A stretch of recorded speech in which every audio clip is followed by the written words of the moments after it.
अधिक मास में श्रद्धालुओं की सुविधा को लेकर प्रशासन अलर्ट, डीएम ने दिए सख्त निर्देश। मथुरा में चल रहे पावन अधिक मास के दौरान लाखों श्रद्धालुओं की आस्था और सुरक्षा को देखते हुए जिला प्रशासन पूरी तरह सतर्क है। जिलाधिकारी चंद्र प्रकाश सिंह ने ब्रज 84 कोस परिक्रमा समेत विभिन्न परिक्रमा मार्गों की व्यवस्थाओं की समीक्षा करते हुए अधिकारियों को श्रद्धालुओं को हर संभव सुविधा उपलब्ध कराने के निर्देश दिए हैं। पावन अधिक मास आगामी 15 जून तक जारी रहेगा। इस दौरान ब्रज 84 कोस परिक्रमा, वृंदावन परिक्रमा, गोवर्धन परिक्रमा, बरसाना परिक्रमा और मथुरा परिक्रमा में देश भर से लाखों श्रद्धालु पहुंच रहे हैं। इसी को देखते हुए जिलाधिकारी ने संबंधित विभागों के अधिकारियों के साथ समीक्षा बैठक कर तैयारियों का जायजा लिया। बैठक में स्वास्थ्य, सुरक्षा, यातायात, पेयजल, साफ सफाई, प्रकाश व्यवस्था, शौचालय, भंडारा स्थलों और मुख्य पड़ावों की व्यवस्था पर विशेष चर्चा की गई। जिलाधिकारी ने निर्देश दिए कि श्रद्धालुओं को किसी भी प्रकार की असुविधा न हो और सभी व्यवस्थाएं सुचारू रूप से संचालित रहें। अधिक मास के मद्देनजर पूरे जनपद को अलग अलग सुपर जोन में विभाजित किया गया है।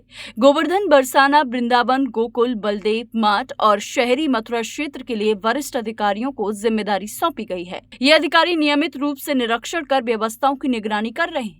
जिलाधिकारी ने विद्युत विभाग को आंधी, तूफान और बारिश से प्रभावित सभी फॉल्ट तत्काल ठीक कराने तथा परिक्रमा मार्गों पर निर्बाध बिजली और पर्याप्त प्रकाश व्यवस्था सुनिश्चित करने के निर्देश दिए हैं। वहीं स्वास्थ्य विभाग को चिकित्सा शिविरों में डॉक्टरों और स्टाफ की उपलब्धता के साथ 24 घंटे एम्बुलेंस सेवा बनाए रखने के लिए कहा गया है।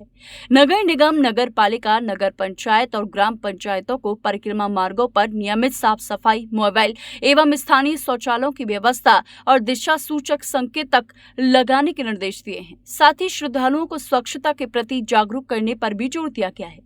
सुरक्षा व्यवस्था को लेकर जिलाधिकारी ने पुलिस प्रशासन को सीसीटीवी कैमरे, बैरिकेडिंग, ट्रैफिक डायवर्जन और पर्याप्त पुलिस बल की तैनाती बनाए रखने के निर्देश दिए हैं। पुलिस अधिकारियों से नियमित गश्त करने और सोशल मीडिया पर निगरानी रखते हुए अफवाह फैलाने वालों पर कड़ी कार्रवाई सुनिश्चित करने के लिए कहा गया है।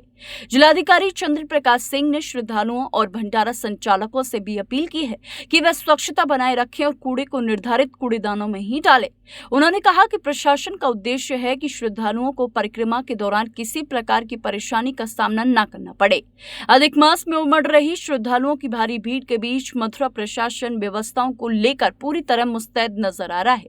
अब देखना होगा कि जमीन पर इन व्यवस्थाओं का कितना असर दिखाई देता है। लोगों ने बैठक की है। इस समय अधिमास की परिक्रमा चल रही है, ब्रज 84 कोस की परिक्रमा चल रही है, गिरिराज जी में परिक्रमा चल रही है, बरसाना में चल रही है, वृंदावन में चल रही है और मथुरा में चल रही है। सबको हम लोगों ने सुपर जोन में बांटा है। सभी जगह जैसे गोवर्धन में एडीएम फाइनेंस रहेंगे, बरसाना में एडीएम प्रशासन रहेंगे, वृंदावन में एडीएम नमामि गंगे जी रहेंगे और गोकुल, नंदगांव, गोकुल, बलदेव और माठ में एडीएम न्यायिक साहब रहेंगे। शहर में सिटी मजिस्ट्रेट साहब और अपर नगर आयुक्त साहब पूरी व्यवस्था देखेंगे। बिजली विभाग के सारे सुपरिंटेंडिंग इंजीनियर साहबान हैं। उन्होंने भी आज कहा है कि हम छोटे छोटे टुकड़ों में बांट करके जो बिजली की व्यवस्था उसे और सुधारेंगे। कुछ आंधी और तूफान आया था, उसके कारण कुछ डिस्टर्ब हुआ था, उसे ठीक कराया गया। एक्सीएन साहब हैं बिजली के, उन्होंने भी आज पूरी टीम लगाई हुई है।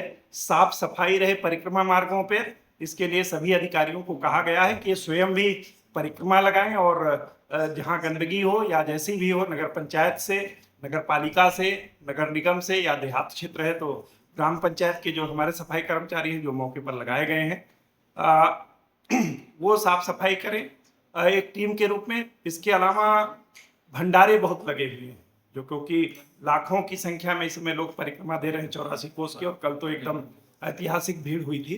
भंडारे के लोगों से भी मेरा विनम्र निवेदन रहेगा कि वो अपने भंडारे पर डस्टबिन रखें और जो थाली है, पत्तल है, गिलास है, लोग यूज करके उसी में डालें, परिक्रमा मार्ग में ना डालें क्योंकि आप आस्था से परिक्रमा लगा रहे होते हैं और आपके पैर में जूठन लगे, ये लगे, आपको भी पसंद नहीं आता है। हमारे सरकारी अधिकारी कर्मचारी तो लगे ही लगे हैं, लेकिन इस व्यवस्था में आप लोग भी सहयोग दीजिए।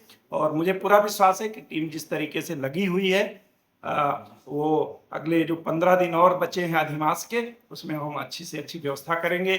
जगह जगह हम मेडिकल एम्बुलेंसेज भी लगा रहे हैं, मेडिकल टीम लगा रहे हैं। एसएसपी साहब ने पूरे व्यवस्था में सुरक्षा के लिए जगह जगह छोटे छोटे सेक्टर्स में पुलिस बल की तैनाती की है, वरिष्ठ अधिकारियों की भी तैनाती की है। तो मुझे पूरा विश्वास है कि आज से पुनः कल जिस तरीके की भीड़ थी, हम लोगों को लगा कि हम लोग फिर से अपनी तैयारी एक बार रिव्यू कर लें, रिव्यू कर ली गई है और आज से ही हम लोग फिर से फील्ड में उतर करके फिर से नए सिरे से सभी श्रद्धालुओं को जो सुविधा दी जानी चाहिए उसको देंगे। और सभी श्रद्धालुओं से भी अपील है, ये ब्रज की मिट्टी बहुत ही पवित्र है, ब्रज की यमुना मैया बहुत पवित्र हैं, हमारे जितने तीर्थ हैं ब्रज में उनके हम सभी उनके आराध्य करते हैं, उनकी पूजा करते हैं। उनको साफ रखना, स्वच्छ रखना ये हमारी भी जिम्मेदारी है, आपकी भी जिम्मेदारी है। और आइए हम और आप मिल करके इस ब्रज की इस पावन यात्रा को सकुशल, निर्विघ्न और बिना किसी विघ्न बाधा के संपन्न कराएं।